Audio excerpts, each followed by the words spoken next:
Shalom, saudara-saudara yang terkasih dalam nama Yesus Kristus. Kita berjumpa lagi dalam renungan harian HKBP Setia Mekar. Namun sebelum sampai kepada ayat renungan pada hari ini, terlebih dahulu kita bersatu di dalam doa. Bapa yang baik, Bapa yang kudus, termuliakanlah Engkau Tuhan. Karena kasih karunia-Mu hingga pagi hari ini, Engkau masih memberikan Tuhan napas kehidupan bagi kami. Tuhan, sebentar lagi kami akan melakukan aktivitas kami. Namun Tuhan, kami rindu akan firman-Mu. Jadikanlah Tuhan firman-Mu itu menjadi bekal dalam hidup kami, dalam aktivitas kami.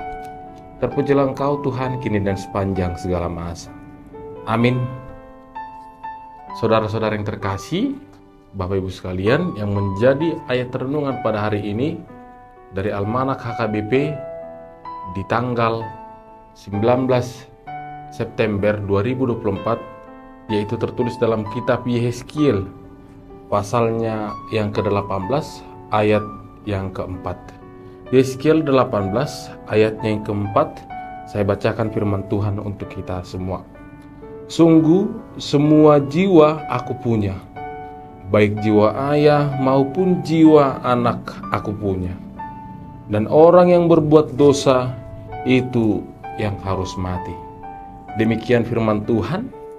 Bapak, Ibu, saudara-saudara yang terkasih, mungkin kita sudah tidak asing mendengar terkait yang namanya dosa keturunan ataupun dosa warisan. Sama halnya dengan yang terjadi dalam teks ini, orang-orang pada saat itu mengalami banyak rintangan.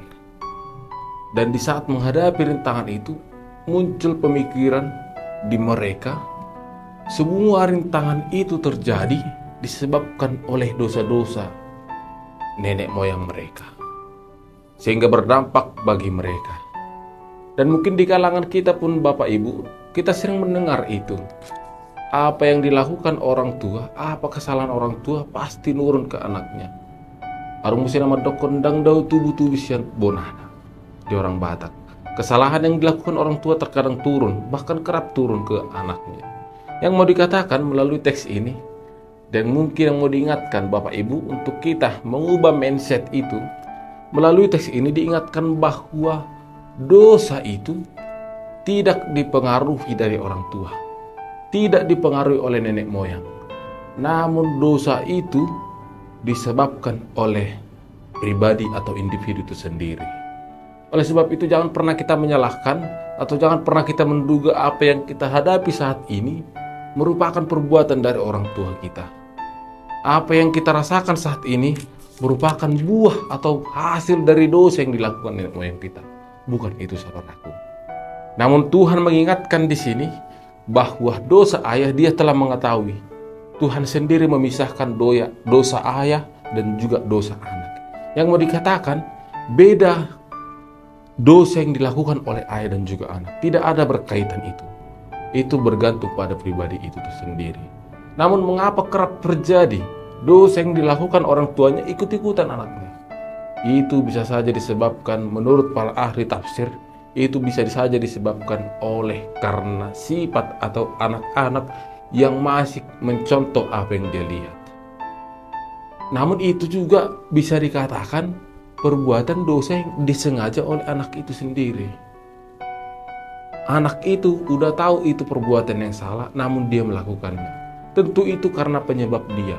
Sama halnya dengan diri kita, jangan kita merasakan karena orang tua kita seperti ini, kita menanggung penderitaan saat ini. Bukan. Mari kita koreksi apa kesalahan yang kita perbuat. Karena ingat saudaraku, bahwa apapun kesalahan yang kau lakukan, tidak ada yang sembunyi dari Tuhan. Tuhan mengetahui semua apa kesalahanmu. Oleh sebab itu mari kita koreksi apa perbuatan kita, kesalahan kita yang mungkin tidak berkenan dalam hati Tuhan, oleh agar kita perbaiki dan perbarui. Demikian juga yang Tuhan inginkan dalam teks ini kepada orang-orang yang ada pada saat itu. Sebab Tuhan menginginkan pertobatan. Oleh sebab itu saudaraku, mari kita koreksi diri kita. Mari kita tinggalkan perbuatan-perbuatan yang buruk, yang menyebabkan dosa yang tidak diinginkan oleh Tuhan. Agar berkat Tuhan semakin berlimpah bagi kita, dan juga Tuhan semakin sayang dan cinta pada kita. Oleh sebab itu, selamat melakukan perbuatan-perbuatan baik, mengkoreksi kesalahan-kesalahan yang buruk. Demikian firman Tuhan, selamat beraktivitas. Tuhan Yesus memberkati. Amin.